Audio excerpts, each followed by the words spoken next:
Math class 9th exercise 7.1 प्रश्न संख्या 1 को देखेंगे। इसमें हमें दिया गया है चतुर्भुज ए सी बी डी में ए सी बराबर ए डी है।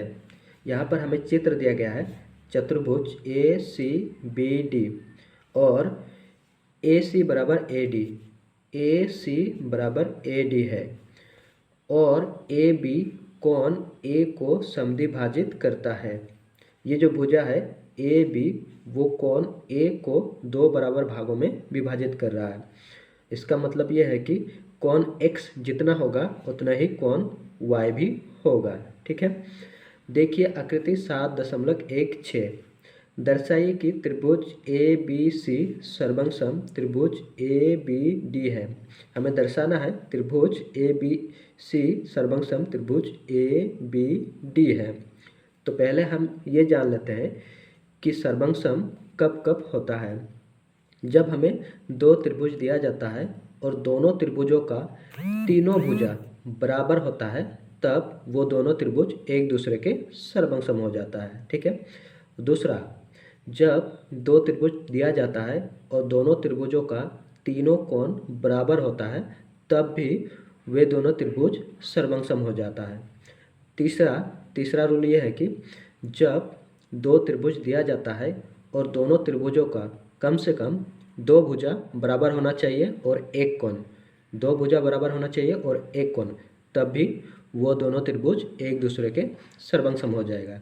ठीक है, और चौथा रूल है जब दो त्रिभुज दिया जाता है और दोनों त्रिभुजों का कम से कम दो कोण बराबर होना चाहिए और एक भुजा बराबर होना चाहिए तब भी दोनों त्रिभुज एक दूसरे के सर्वसम हो जाएंगे। ठीक है, आगे हमें पूछ रहा है बी सी और बी डी के बारे में आप क्या कह सकते हैं। बी सी और बी डी के बारे में हम क्या कह सकते हैं, इसके बारे में भी हमें बताना है। तो यहाँ पर मैंने हल कर दिया है।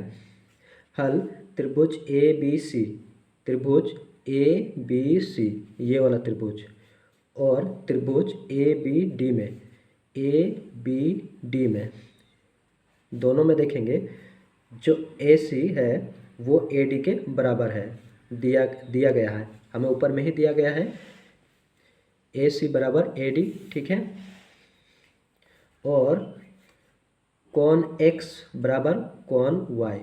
क्यों कोण x बराबर कोण y क्यों होगा? क्योंकि ए बी कोण a को समद्विभाजित कर रहा है, इसलिए कोण x जितना होगा उतना ही कोण y भी होगा। तो यहाँ पर मैंने लिख दिया है कोण x बराबर कोण y। तो यहाँ पर मैंने कारण भी लिख दिया है ए बी कोण a को समद्विभाजित करता है।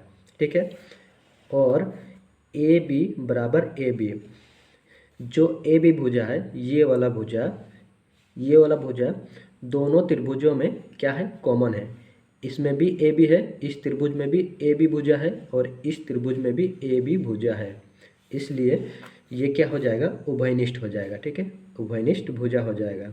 अब यहाँ पर देखेंगे तो दो भुजा ए सी ए डी और ए बी और ए बी दो भुजा बराबर हो गया और एक कोण बराबर हो गया, इसलिए हम कह सकते हैं भुजा कोण भुजा या फिर साइड एंगल साइड से त्रिभुज ए बी सी सर्वसम हो जाएगा त्रिभुज ए बी डी के। ठीक है, इसलिए जो बी सी है ये वाला भुजा बी सी ये वाला भुजा बराबर हो जाएगा बी डी के, हम कह सकते हैं। ठीक है, क्योंकि सर्वसम हो गया इसलिए बी सी भुजा बी डी के बराबर हो जाएगा।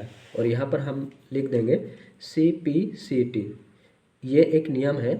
इस नियम के हिसाब से जो बी सी भुजा है वो बी डी के बराबर हो जाएंगे। ठीक है, यही हमारा उत्तर हो जाएगा।